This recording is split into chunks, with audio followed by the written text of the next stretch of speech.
stars be with you.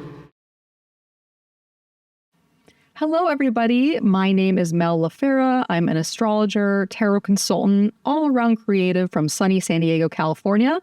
And today we're going to be talking about the Virgo solar eclipse that is headed our way September 21st at 12:54 p.m. Pacific time.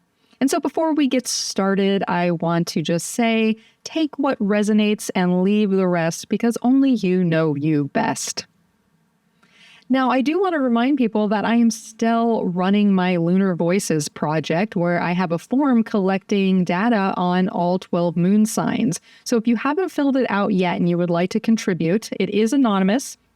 So you don't have to share your email address or your name, and sharing birth data is optional, but helpful because if I want to dive deeper, it will be helpful to know that information. But so far, I've got about 50 responses, and I haven't spread it around too much yet, but I would like to collect several more than that so that we have a really strong data pool to pull from.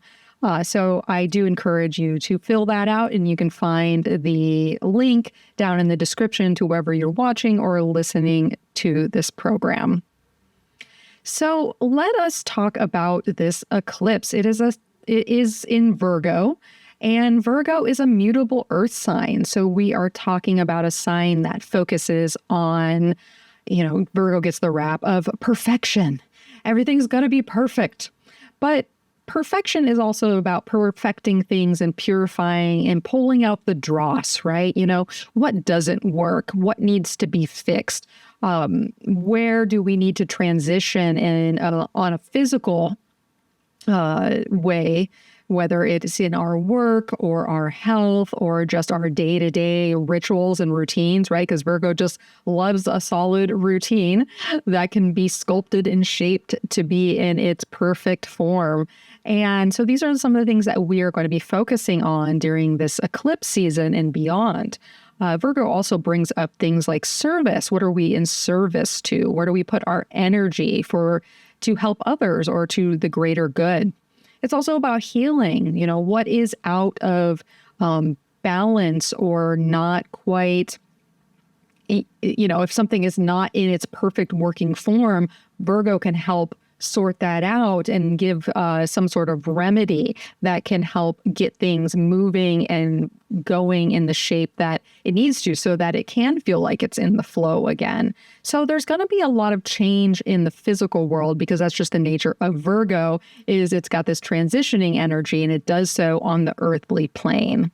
So let's go ahead and look at our chart here as we dive in more.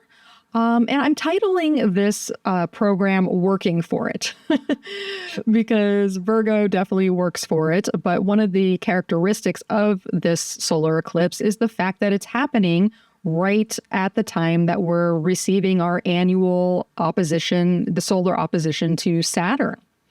And, Saturn asks us to work for it too. So there's this level of effort and dedication and continuing on, especially if things aren't working or pieces of the puzzle aren't coming together. It doesn't mean that we necessarily give up. We just have to stay the course. Now, with this being a solar eclipse that is aligned with the South Node, we are bringing up energies that are ready to be cleared. There is this purpose of clearing out. And so when you think about a solar eclipse, a lot of times we think about clearing out or coming to completion with a full moon, right? When something has apex and it's seen it's all it can be, and now it is blossoming and turning over.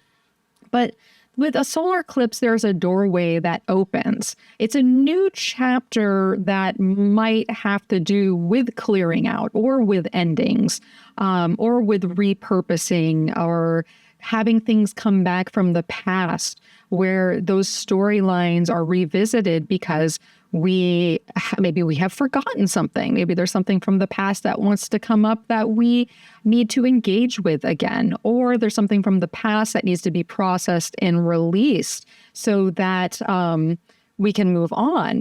That the term unfinished business, this lunar cycle, not just this lunar cycle, usually eclipses have there's a lot of different ways you can look at eclipses, but in a very basic sense, we can look at it as a 6-month period that will lead us to the next set of eclipses that come in spring of 2026. So with the South Node, there's also this chance of being consumed or overwhelmed by energy too. So it is important to go into this period with focusing on what actually is consuming or overwhelming you or draining you in some way. I'm always talking about the South Node being celestial Drano. So if we need to flush things out and clear up some clogs, which if any sign can do it, it's Virgo, this is a time to seed into that energy. So maybe it's not that the situation comes on, we're like, oh, I'm so overwhelmed by this. It could be like, I'm kind of sick of this draining me or this being the case. And I want to proactively create a new scenario, especially in a very physical sense, something that our 5 senses can get in touch with, where I feel this way or I embody this way each day. And I don't want that to pull me down any longer. So this might be part of that South Node energy coming up. Now, if you look at the chart here, we have this clear kite configuration going on. It looks like there's a kite flying in the sky, and the apex of the kite is pointing at Saturn. But it's not just Saturn, it's Neptune there too. And there is a clear indicator that this solar eclipse is pitting us against the impending Saturn-Neptune conjunction that will be happening next in February of 2026, which will actually coincide with the next set of eclipses. And I said this in my Pisces lunar eclipse video, but what's unique about this eclipse season is it's the only one that we're having that is in both mutable signs, Pisces and Virgo. So the next eclipse season will have an Aquarius solar eclipse and then a Virgo lunar eclipse. So there's something about this solar eclipse and this period that initiates that it's activating that Saturn-Neptune story. We think about Saturn being our place of form and function and that work and dedication that I was talking about earlier. What is it that we put long-term energy into, or that we, I think of the term as like Sisyphus rolling the rock up the hill, but we do so because there's, purpose behind it, or there's a reward at the end of that effort.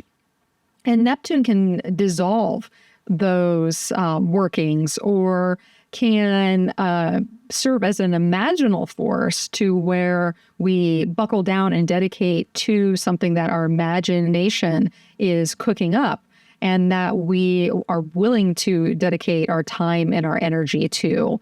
And so it can go either way. At some point, there could be like sandcastles that bust and then they just dissolve.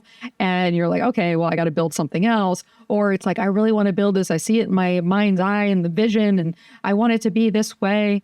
And Virgo can help us sort out the pieces of the puzzle for that. That's the beauty of Virgo, is it's like, oh, you have a detailed, you have a vision. Well, let's get down to the detail of it. What's the first step? What do I not need to do anymore in order to then start doing this thing? And oppositions pit us against something. It's literally the nature of Saturn, the opposition.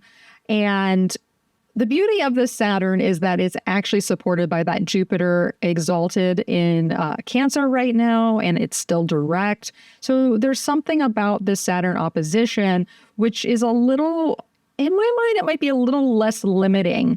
Saturn can have to do with delays and waiting it out. And, the good old term my grandma used to always tell me, patience is a virtue, but it's in the service of growth down the road. So keep that in mind, even if you have delays, or there are, switcheroos that come up that meander the path a little bit, or that sort of quote unquote divine detour that pops up.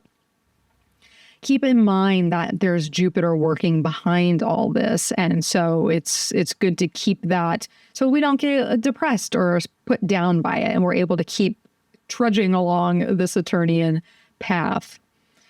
Now, what's interesting about this time period too is that you can see these anaretic degrees, right? So anaretic degree is the last degree of a sign. Now, typically that's 29 degrees, but sometimes anaretic can spill over to the 0 degree because that's the beginning of the sign. It's sort of this threshold energy. And even, I'm going to give Saturn at 28 a little bit of an anaretic shout out because it is at the tail end of Pisces. And it was just at 29.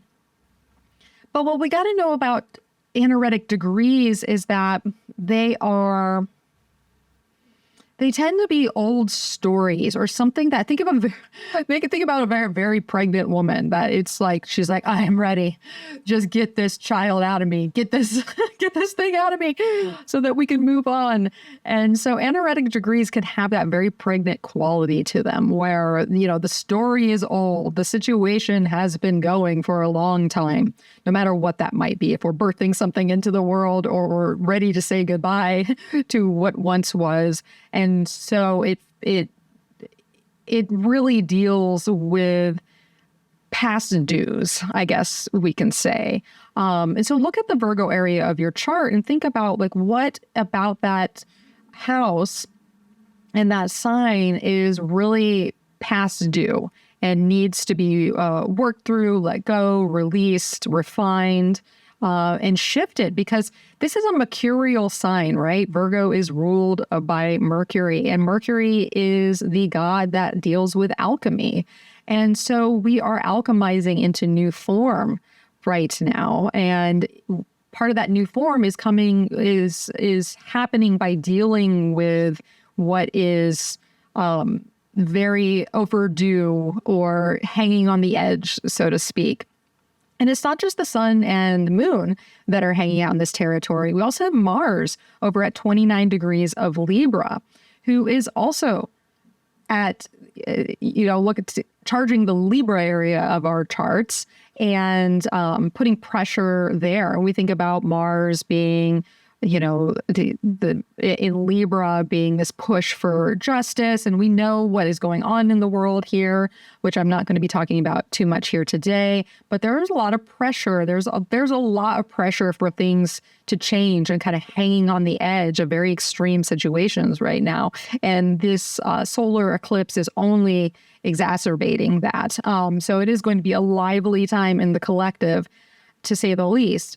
But something has to change. Look at Mars hanging on the edge of Libra and getting ready to square Pluto. It's going to move into its domicile, square Pluto.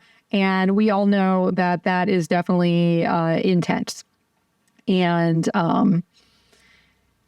so just be aware of that. But when it comes back to our own lives and what we can do for ourselves in the moment, this is a push for drastic change. We have to face some level of death in some way so that we can get to the other side with our energies, right? Because when we're alchemizing, we're purifying, we're getting down to the nitty gritty, and we're working towards that Saturn-Neptune disillusion, but also Imagineering. We can't just stay the way we are. We have to do things differently, and I think that's where it comes in. Now, the beauty of this is that look at that sun that's about to move into Libra. We're going to have our equinox the day after this eclipse, and then it's going to go on to light up a grand trine with Uranus and Pluto. So there's a very big focus on this mutable earth quality and transitioning what is physical, but there is also this flow of innovative energy and change and empowerment that comes through this grand trine and enlightening the air energies and these humane energies and these rising above and, looking at, sort of having beginner's mind space, which I like as well. Now, the ruler of this eclipse is Mercury, who I've talked about briefly, but Mercury is over there in Libra. And Mercury is ruled by Venus, who is now in Virgo. So they're in what is known as generosity. So they're in each other's sign, but they're not necessarily speaking to one another directly, right? So it's like they can help each other out, kind of like they're not going to get in each other's way, but they have to take on each other's function, right? So if we want to acquire something or we want to do something Venusian, well, chances are we're going to have to acquire it with reason or dialogue. We're going to have a sound case and state what it is that we want. Also, Mercury's been through the motions that the sun is about to go through. So it's almost like a scout ant, where by the time we have this eclipse, we might have certain ideas or correspondence, data, decrees that are said that lead us to this point. So take in the information that comes during the balsamic phase, because the sun's going to come up and radiate that further of like how we can actually, embody that and take that in from a like a vital level. And so, being in Libra, we're talking about a focus on balance, on justice, on maybe harmonizing the details, getting things in a working order, so to speak. But also realizing, not letting us become too nitpicky with how things are done, because, Venus might be splitting some hairs in Virgo too. So that's really a basic overlay of how I see this Virgo solar eclipse playing out in a grander scale for our, everyone on this planet. Take it for what it is, or what you will. But let's get into our individual horoscopes now and take this sign by sign to see what might be in store for each of the zodiac. For the Aries and Aries risings, we see this solar eclipse taking place in the 6th house of work and health and daily activity. And it's pitted against that Saturn over there in the 12th house of Pisces. And this is a place of letting go and spiritualizing and taking a break, so to speak. And so I find it fitting to see the cards here, which our cards are, we have the Tarot of Her, which is my tarot deck that I co-created with my dear friend Sarah Jane Lambert, that we are about to do a 2nd edition on, which I will talk more about at the end of this video. But we also have the Poesis Oracle, which we'll be using too. So I find it fitting that there is this 5 of Blooms energy that has to do with stress and strife. And it's in its full moon phase. It's very lit up. And it's balanced with the card Simplify. So to me, I wrote down the theme of dealing with stressors. So what is stressing you out in life? What are you striving for? Sometimes we strive for so much that it stresses us out. Do we need to do all the things? Look at the card and there's all these women crawling on top of the lion, and the lion's like, oh my God, get these off me. It's just too much. And so you might want to be asking yourself at this time, like, what is too much? What have I taken on that is not really serving my day-to-day routine, or feeling like I'm in good health? Or if you're having health challenges, knowing that it's coming up right now and you kind of got to maybe grin and bear it a little bit. But there is this idea of simplifying and paring things down. And we have to pare down by letting it go, purifying and letting certain emotions go that have built up that are contributing to the stress. And really maybe doing a deep dive from a more meditative standpoint on where your time and energy is best served at this point in your life, right? Because Saturn in this house of, enlightenment can, through difficulties, get you really clear about what is actually worth your efforts. And this is the perfect time, or over the next 6 months, to build a daily reality, to build your work schedule, to build health regimens that really are aligned with how you want to live your life so that you're not feeling this stress and that you are working towards what is most important to you, because it's all about the little things, right? It's the little things that add up day to day. And a lot of times we don't realize we're doing the certain things that we're doing because we're just doing them, but they're all accumulating, and they're accumulating and accumulating and accumulating. So look at those little aspects of patterns and habits and see what is going to surmount to the big picture that's more aligned with your spirit. Because if you hone in and simplify those little habits and those details, everything that you do every day that can seem small is going to amount to a whole lot in months, years, and especially decades time. So let's go on to our Taurus and Taurus risings here. And so we have this solar eclipse taking place in the 5th house. And it's pitted against Saturn over there in Pisces in the 11th. So the 5th house is a place of our leisure and where we're creative and where our pleasures lie, or children, or, procreation of some sort, but also self-expression. How do we express ourselves? What is our unique, authentic contribution, and then how is it put out into the public, that's where the 11th house is the audience. Who receives that? And what groups do we find ourselves in? What social circles? And here we have an interesting card pairing, because we've got the Monarch of Stems in the new moon position paired with a Child card. Now, I will say, you Taurus risings out there, your Tauruses, especially if you are looking to have children, I would, this could be the time. Or if you're not looking to have children, be very aware of that and protect yourself well, because eclipses in the 5th house, whether they're South Node or North Node, can definitely bring those procreative qualities up. Now, I also think about child being something we're birthing into the world. So what I wrote down for Tauruses was birthing into being. So what are you birthing into being now? Because there's this start of a creative flow, or maybe there's this creative flow that's been blocked for a while, and now you're reconnecting with it on an internal level, and you're ready to bring that forth.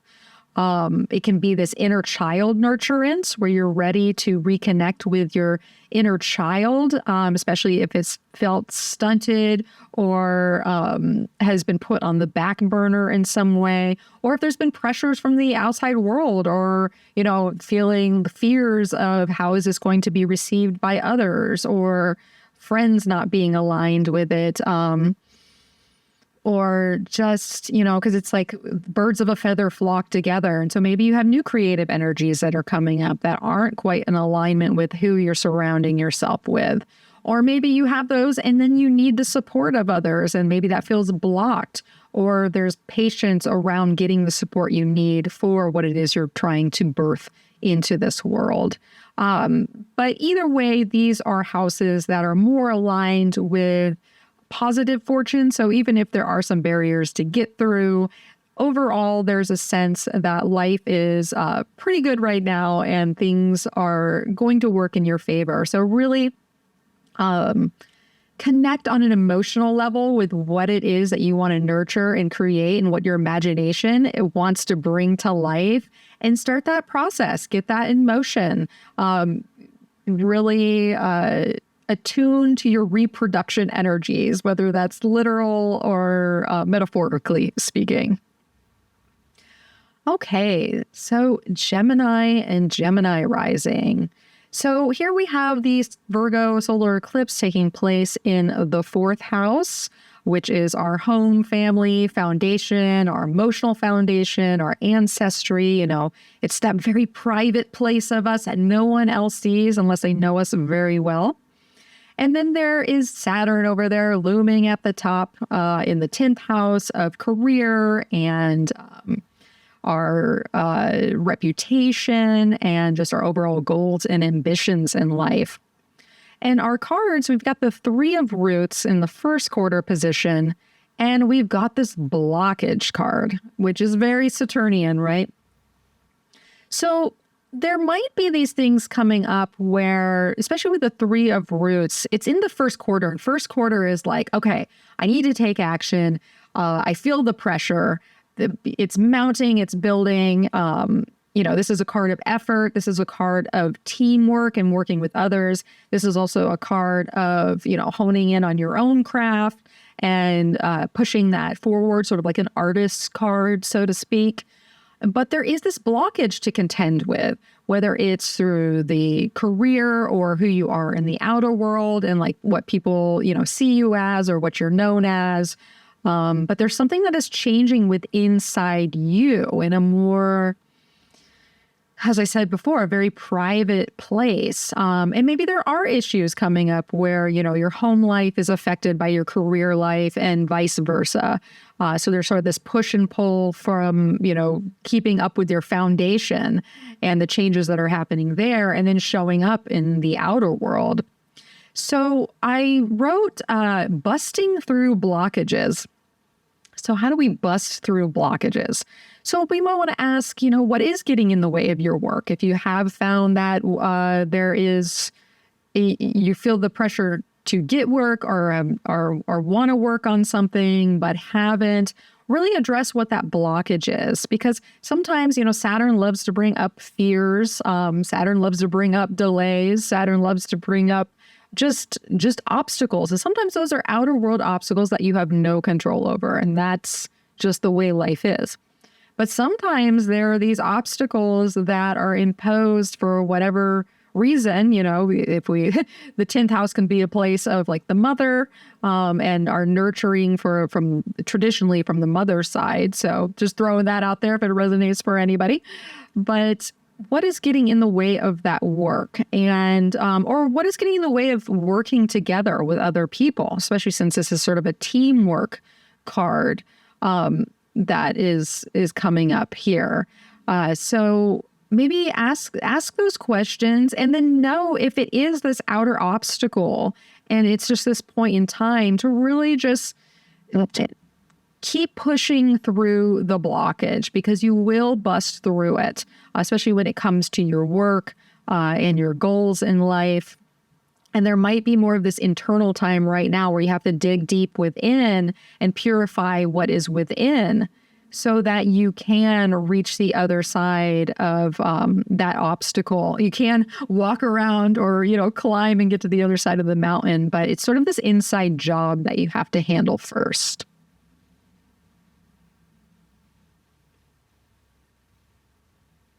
For the Cancer and Cancer risings, we have this Virgo solar eclipse in the third house, which is our place of communications, our process of learning, and how we take information in, but also our local environment and what is going on around us, whether it's, the street we live on, the neighbors next door, or even just the sense of being very busy, like sort of like being a bee and it's in the hive. And there's just a lot of energy that is going on right now of like bustling around the hive with others.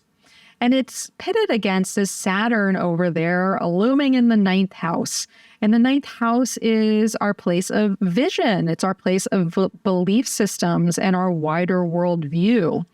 And it's also a place of higher education and things like publishing and broadcasting, like I'm doing here right now. And really this future-minded place that can have a political, moral tinge to it, but also a spiritual one. And so here in this third house, we've got fledgling of leaves in the waxing crescent phase, paired with fear. And so I wrote down learning the proper use of vigilance. Because Virgo, as I said before, because it's perfecting, it's exacting, it is, if something is out of order or something's going to go wrong or something is a reason to go worst case scenario, like Virgo will find it.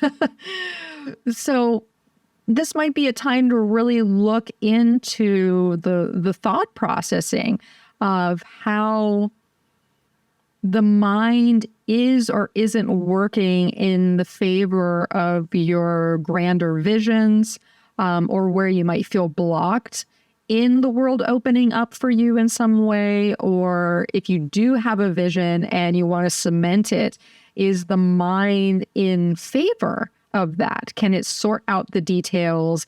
And really this concept of a beginner's mind, especially with the fledgling of leaves there, comes up for me, because having a beginner's mind is crucial when we want to get things off the ground, or we want to think differently, or have a change of mind, right? Because these are anaretic degrees. So ways we've been thinking for a very long time are now exploring new avenues, but they could be pitted against these belief systems or these just overall views that are, especially from an emotional standpoint, you know, with Pisces, that are connected with our fearful side or our flight or fight response.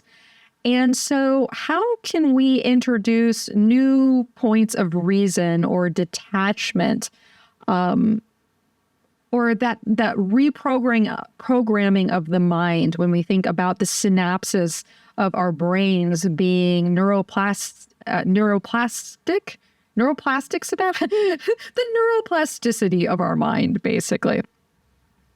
How can we weave that at this point that can work through fearful responses or things that, beliefs that might loom over us that prevents that expansion that might be sought? Because right now, all the work is really done in the mind more so than anywhere else, because these are really all the cadent houses. When we talk about third, 6th, 9th, and 12th, they are, you know, traditionally they're known to have less power, because they're less power in the sense that there's not as much agency there. And I think that has a lot to do because it's more of an internalized process that has to do with the inner workings of the mind, and our beliefs, and, you know, our spiritual realities, and the little day-to-day mundane aspects of life.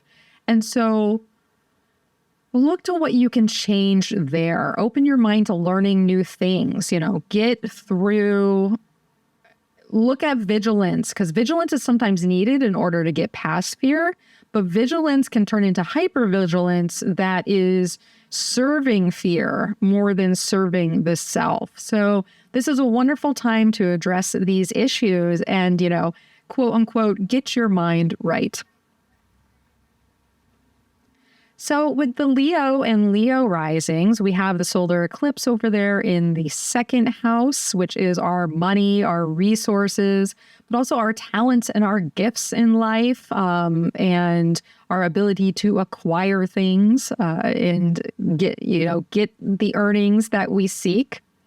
And it's pitted against Saturn over there in the 8th house, which I always think of the 8th house as the kitchen sink house, but really it has a lot to do with shared resources. You know, getting other people's resources into our 2nd house kind of a thing. And it also has to do with things like debt, loans, inheritances, and these other, as I said, other people's resources, rights, other people's money and how it's tied into ours. It's also traditionally known as the house of idleness. So sometimes there's not a lot going on in the 8th house. It is also a house that deals with maybe psychological motives or working through psychological issues. And especially it can be tied to things like grief or loss or death or transition, because this is the house that also can deal with those aspects, right? It's the house of Hades. It's where, you know, Hades sets in the sky. So I find the cards very fitting here. We have the 4 of Leaves. It looks new moon, but when I pulled it, it was like the most balsamic phase you could possibly imagine. Like it was almost new moon. And then it was the patience card. And so, I mean, there's a clear message here of patience is needed. There is, I wrote down the value of patience. So if you Leos are feeling it right now, it's sort of this hang in there. If you're not getting a bite, like it's going to come. But right now it's all about patience, and there might not be a whole lot you can do because these are also houses that are in aversion to the ascendant. So what that means is that there's not as much agency here. So there's a lot of things that might be out of your control. And so how do you sit back?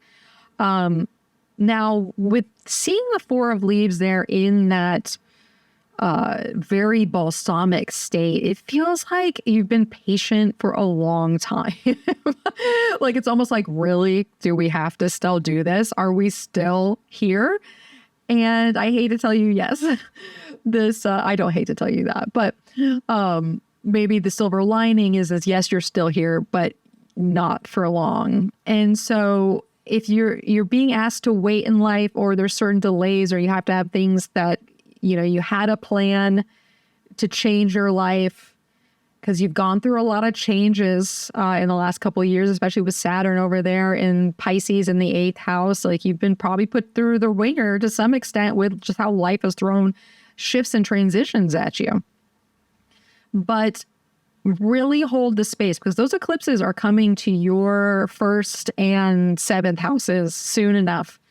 So know that the action will be on deck before you know it. So if anything, maybe even take in this time of patience and biding your time and getting the rest that you need, or working in increments, because it's not going to be like that for long. So hang in there, Leo.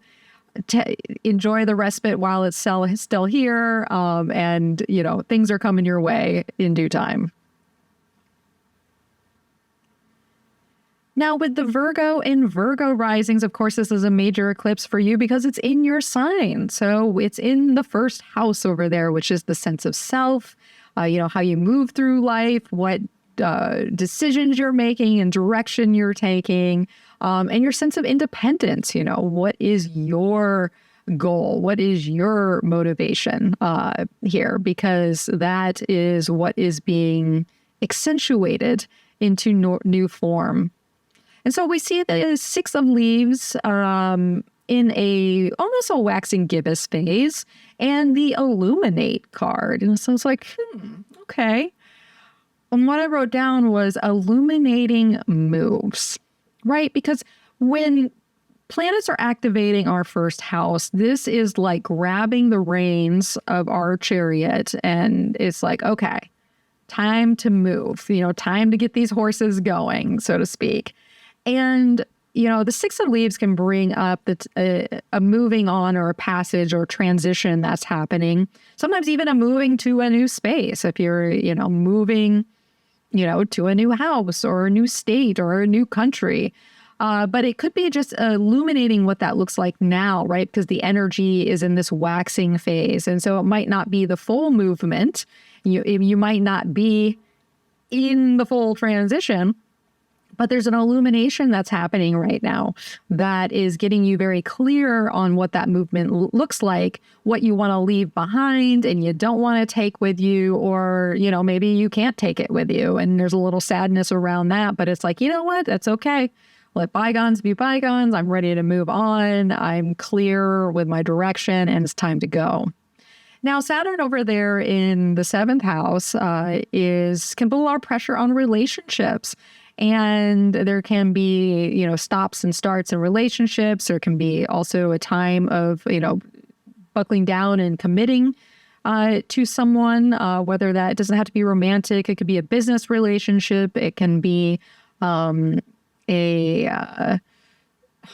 it could be dealing with people that you're not so crazy about, and you're like, okay, well, I just gotta deal with these people. And that's part of the 6 of Leaves. It's like, that was a hassle, but we're moving on here. We're moving on. We're gonna say goodbye to this, or do what we have to do still in this area. But it's wrapping things up. And there's this, it's a very contractual space too. So if you're waiting for a contract to finish, that might be what is going on here as well, which, Saturn can bring delays or hurdles or hoops you got to jump through. But it will get there, right? The purpose is that you're moving on and you're almost there. And so keep heading in this direction. Taking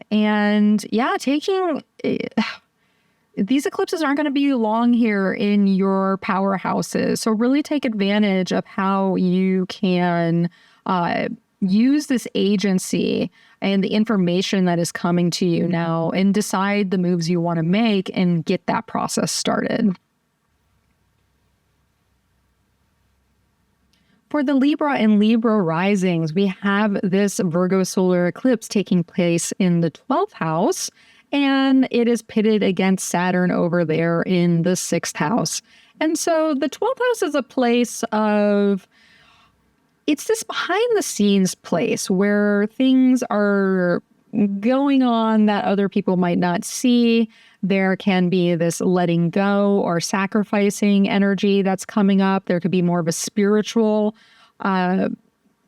call to where you might want to hermit down or go within in some way, or take a retreat or a sabbatical, or, schedule one of those coming up, in the next 6 months. It would be good to maybe pull away from everybody else, or from, the work that has been burdening you down, or the, difficulty there, because Saturn over there in the 6th house, which is our work, our health, our daily routines, there might be a lot of pressure there that could be affecting your energy levels or your health.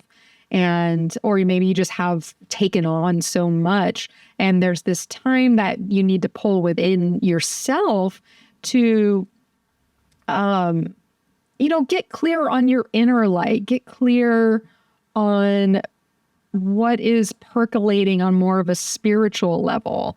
So here we have the cards of Monarch of Blooms in the full moon position in play. And I was like, what an interesting combination for a 12th house eclipse. That's not something I would have expected, but I started thinking about it, and it led me to this idea of lightening into sovereignty. And so when life throws us a lot, with Saturn in the 6th, right? There's always, something, there's a hurdle, there's work is just hard, or not finding work, or, this health issue that just won't go away, it can really take a toll on the person and the system.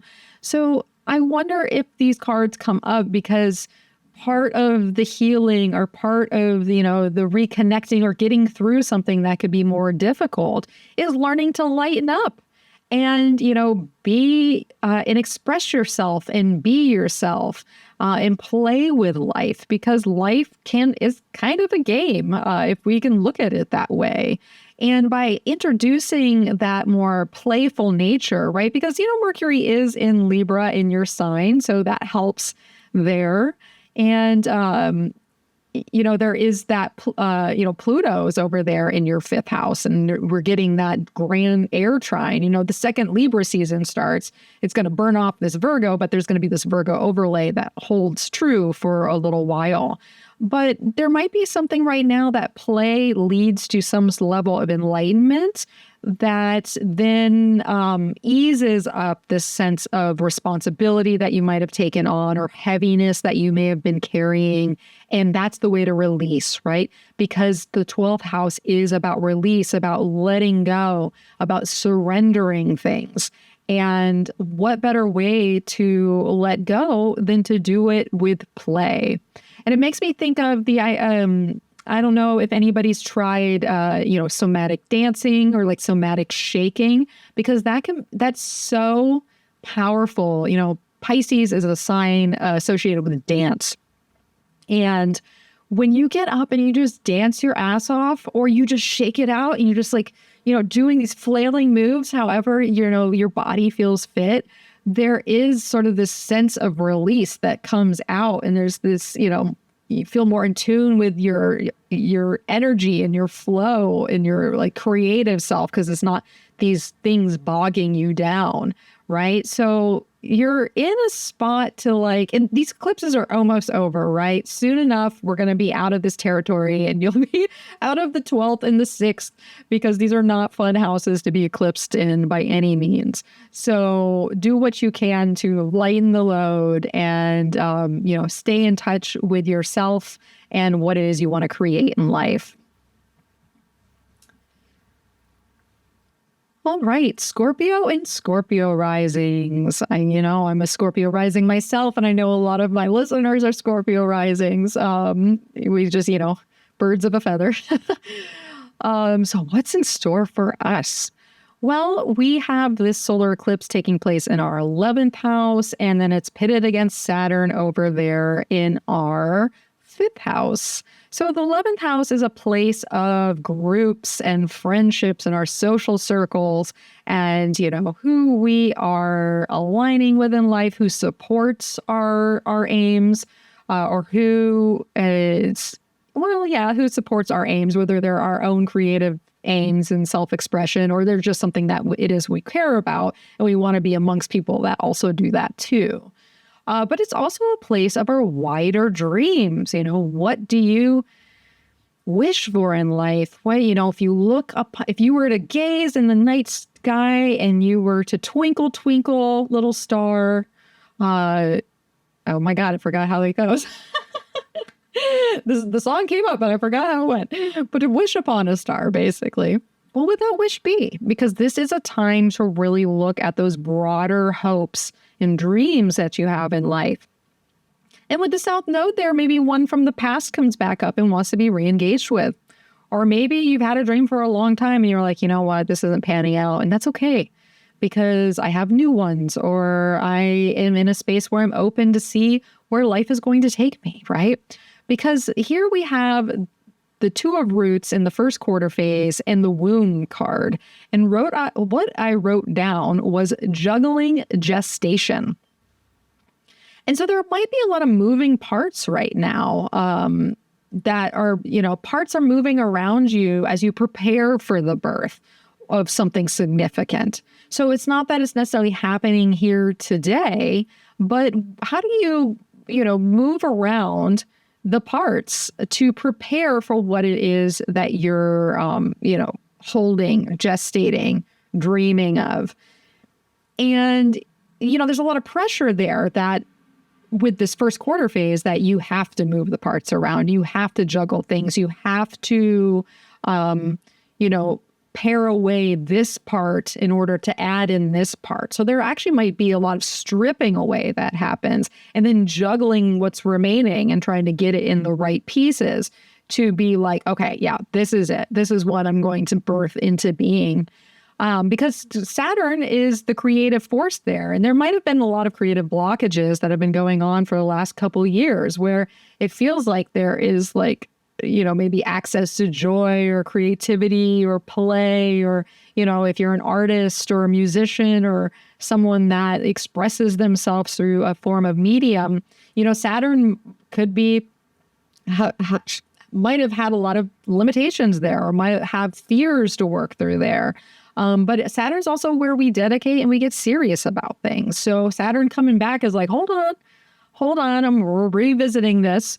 Have you really put your time and energy towards it? Have you pared away, right? Saturn's all about constricting and taking away to get to the nitty gritty of what is really important to build a solid foundation.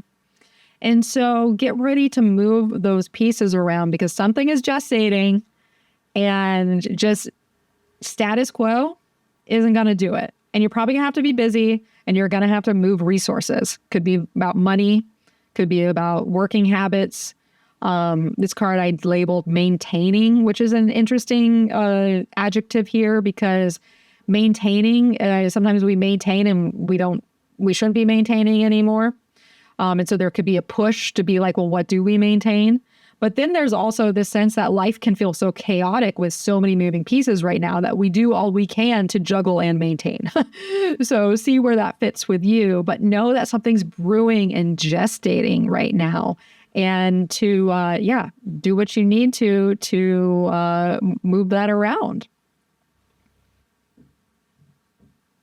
For the Sag and Sag risings, we have the solar eclipse in the 10th house of our career, our goals, our ambitions, our reputation, the legacy we want to leave in life. And then it's pitted against Saturn over there in the 4th house of home, foundation, family, endings, what we put to rest. And yeah, on our emotional foundation, like what's percolating in a very private place below the scenes. And so I found it fitting to see the Death card in this balsamic phase paired with the Flow card. Now, you're a mutable sign, so you know a thing or two about flowing with things, depending on if you have fixed placements, maybe not so much, but there is this sense right now that a bigger transition that has been underway for quite some time is getting ready to wrap up. It is at the tail end. And there, death can bring up, whether it's a literal death or it's a metaphorical death. Anything time we transition and let go of things in life, there might be some unfinished business to deal with, where we think about the balsamic phase as being more of this internalized integration time where we are more meditative on what has happened and how much we've changed or life has changed around us. And maybe if grief needs to be dispelled in some way, because when Saturn's hanging out in water signs and it's paired with either like the 4th, the 8th, or the 12th, these are all signs that are very, I guess the word I say is like pull at the heartstrings, right? Dealing with endings in life is not an easy thing to do for a lot of people. Even if we think we go with the flow with things, if our emotions were tied to them in some way or we care about something, it can be difficult to move on from that transition. But know with this Death card coming up in this way, there's still some things to clear out, but it is about kind of flowing with the universe right now. How Piscean is that? Like being in the flow.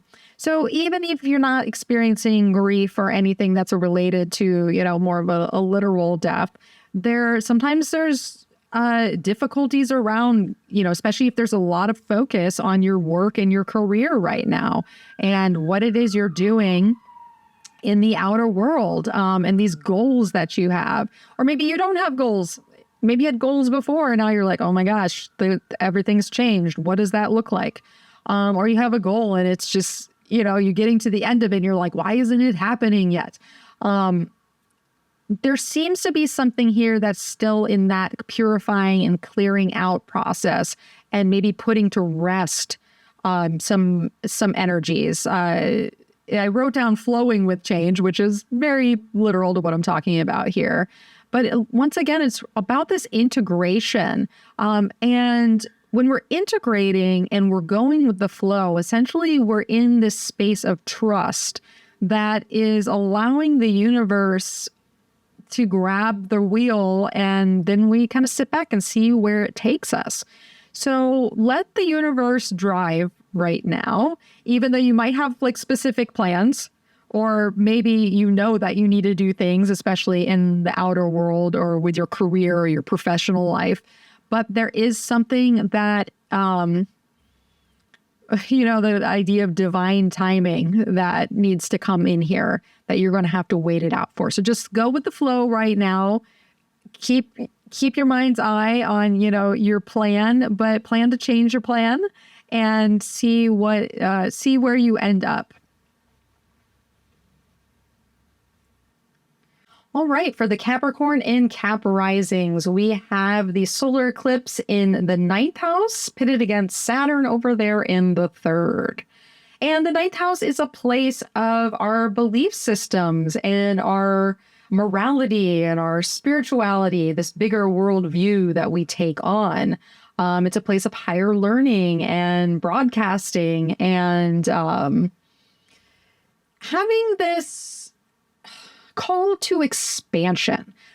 And when we're in this expansive place, how we navigate our mind, how we navigate our dialogue, how we communicate, there might be a key piece here with Saturn lighting up that area of the chart, right? Because we can, when we have this broad view, it's like, how is it then disseminated in a way that is, it's almost like the way of connecting or speaking might be, there might just be blockages there, or just something, or like hurdles to get around. Because here we have the card of the Lovers, which in a new moon phase, which is a card that has to do with choice, and also, you know, pairing up with other people, but also feeling in harmony with ourselves. There's a really strong, it's like the idea of harmony and attraction. And there is this test card that is coming up here. So what I wrote down is the challenge of choice. And so if you are called to this expansive place, or you're feeling really attuned to, you know, your belief systems or political views, or, you know, even this idea of like traveling, like where do you want to go in life, whether it's like a literal trip or like the journey that you're on, you know, there might be a part of the mental component or the communicative component, or sort of how the mind processes things, that is getting some lessons from Saturn right now. Because the choices that we make, and sort of that definitive process, because, you know, you think about choices, especially if we have, you know, I think about crossroads where you're at the point and then the road forks. And so do we go this way or do we go that way? And that's where the test is right now. And Saturn might be like, oh, well, we always go this way. Or maybe that south node and that 29 degrees is like, well, I always align with this belief, so I'm going to go this way. But there might be this point where there's a reason to meditate on that and get clearer about like how certain modus operandi might be actually blockages or not working in the favor of expansion, or in this favor of relationships and coming together with other people, whether they're romantic, business, or just anybody that we're, you know, interacting with in life. Because, you know, Saturn is essentially ruled by that Jupiter over there in the 7th house. So there might be relational tests that come up now that have to do with how we communicate and speak and disseminate our thoughts and our wider views. And do they add growth to relationships? Do they shut them down? But hopefully it's this way of growing together, right? And if you are in a pair, know that there's tests here, but it might be more along the lines of just overall views in life. And sometimes, I won't say that's a simple fix. It's not necessarily a simple fix, but it is something to really take time with and address now, in especially these coming 6 months. So the Aquarius and Aquarius risings, we have the Virgo solar eclipse taking place in the 8th house, and then Saturn is opposing it from the 2nd. So here we have money houses coming up, with the 8th house being a place of shared resources, the 2nd being a place of our earned resources, our possessions, and you know, what it is we value and hold on to in life. The 8th house is also a place of change, and intimacy, you know, how we deal with people in a more intimate manner, and do they hold the same values as we do? And if we're, especially if you've ever cohabitated with someone, you know that there is these lines that either are drawn or not. You know, 8th house has a lot to do with boundaries, and so does Saturn. Which I think is fitting with these cards that are coming up, because we have the 7 of blooms, which is in this waxing crescent phase, which is nearing first quarter. So it's pressurizing right now. And it's a card of defending positions, you know, being on the defense, so to speak, which is very boundary inducing, right?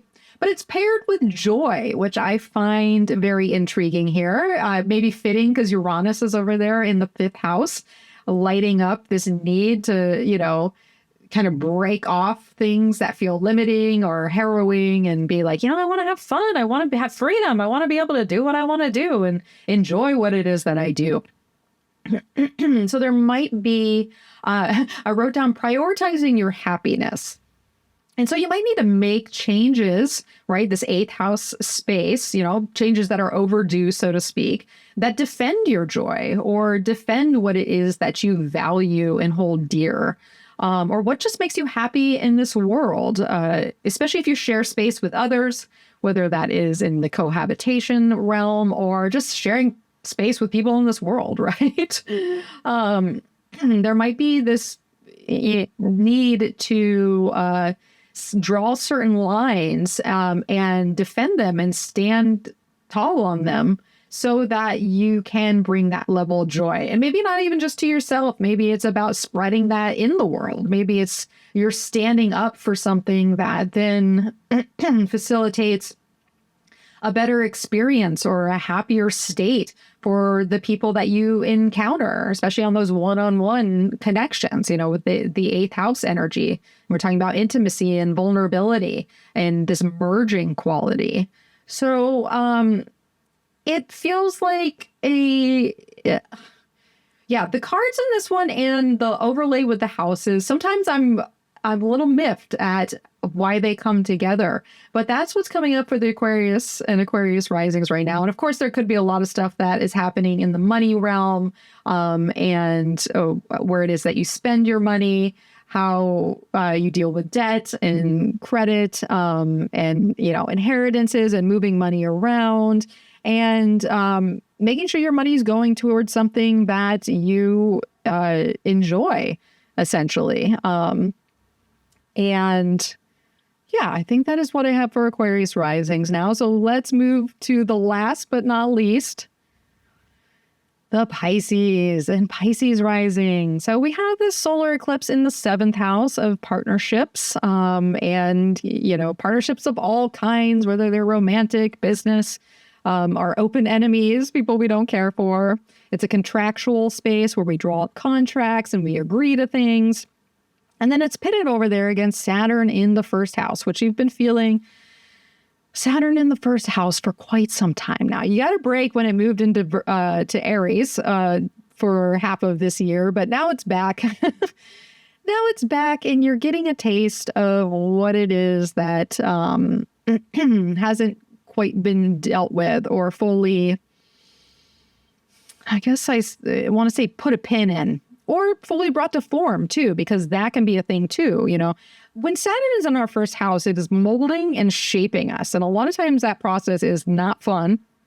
But it's also this building of character that is going to be with us for a long time. And so I like seeing these cards, the fledgling of stems. It's near the waxing gibbous phase, and the flow card. And Pisces know a thing or two about flow. You are the fishes, after all. But I was getting this idea of letting intuition carry you now. And trusting intuition is not always the easiest thing to do, especially if we're, navigating it through other people, in relationships. Because, that fledgling of stems card, if you look at it, you can see a vulture hanging out in the background. And there can be insecurities that come up here. There can be vulnerabilities or fears or, emotional content that's still being worked through that is not fully ripe or in its state where it's mature and ready to be solid in its sense of self. So know that you might be pushing through vulnerabilities right now or those insecurities, but it's easier when you just go with the flow and you trust the process. And especially when it has to do with other people and relationships, whether it's getting into a relationship or leaving one, or, signing a contract or ripping one up, it just depends. But what's important now is really trusting these newfound emotions and like these sensory hunches that are coming up. And then surrendering to wherever they take you, because, sometimes we get hunches or we know things or intuit things and then we don't do anything about them. But it's like, let them flow. And if they do bring up some sort of boundary that's needed or some sort of fear that's to be conquered or worked through on an emotional level, then so be it. The beauty of this is that you're in this creative space right now. You're creating yourself And that's a very beautiful thing. So trust your intuition and the creative process right now and flow and see where it takes you and your relationships, because you never know who you can meet at this time that could really end up shaping you for the long run. So be open to who comes in your life and who leaves your life. All right. So to wrap it all up here, my summary of we're working for it. Saturn might ask us to face fears and to put in consistent effort somewhere, whether we can put in the effort or we have to be patient with the effort. And then how boundaries and obstacles and fear responses play a role in our lives and whether they are serving a greater purpose, right? Saturn over there in Pisces, Neptune's going to be there before you know it. We have this whole fall season that is leading us to the Saturn-Neptune conjunction that is during the eclipse season. So there's a lot of clearing out that needs to be done right now. Our souls are opening to new paths, and we're still in this holding period. But we are reaching the last leg of this holding period, right? I always love referencing Gray Crawford's term of the downward spiral for the Saturn-Neptune experience we've all been going through for this year and really part of last year. And we're getting to the other side of it. And really this eclipse season and the 6-month span that it carries is that final leg of that. So bear with life, bear with reality, change what you need to change in a very, physical, earthly sense, right? This is Virgo. It's like, what is at the end? What is the pregnant that wants to come out, as I talked about earlier, or what needs to be, birthed and released, or just completely let go of on both a physical, embodiment realm, but also in a spiritual and an emotional place.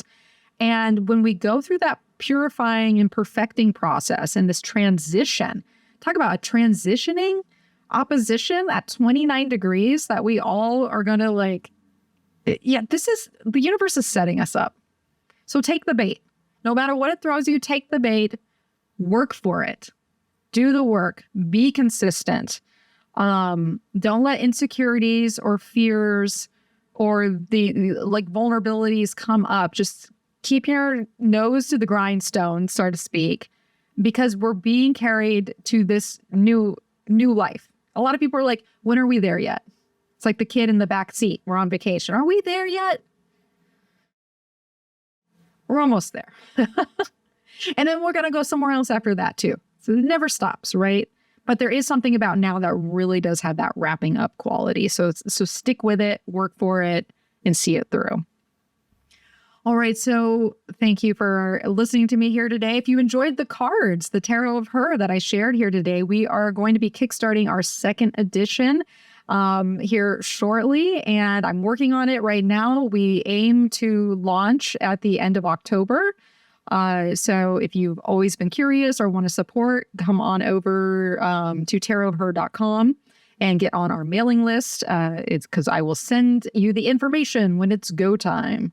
Also, I said earlier in this program that I'm doing my Lunar Voices research. So if you want to share your lunar voice and help me collect data to analyze the moon in all 12 signs, there is a link below that you can click on to the form. It'll take you about 5 minutes or less time. And actually, it's a wonderful reflection exercise of what is actually important to you in regards to your moon. So I highly recommend doing it and appreciate if you fill out the form.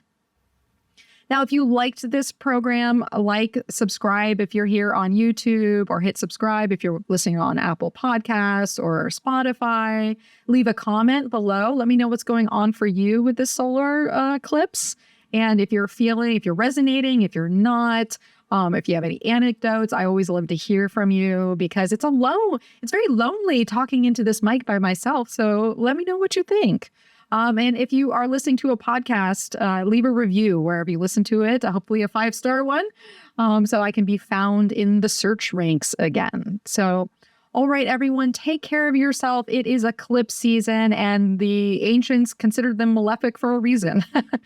So be mindful, but also just work with those changes. There's great opportunities before us. And if you've always wanted to change something about your life, now's the time.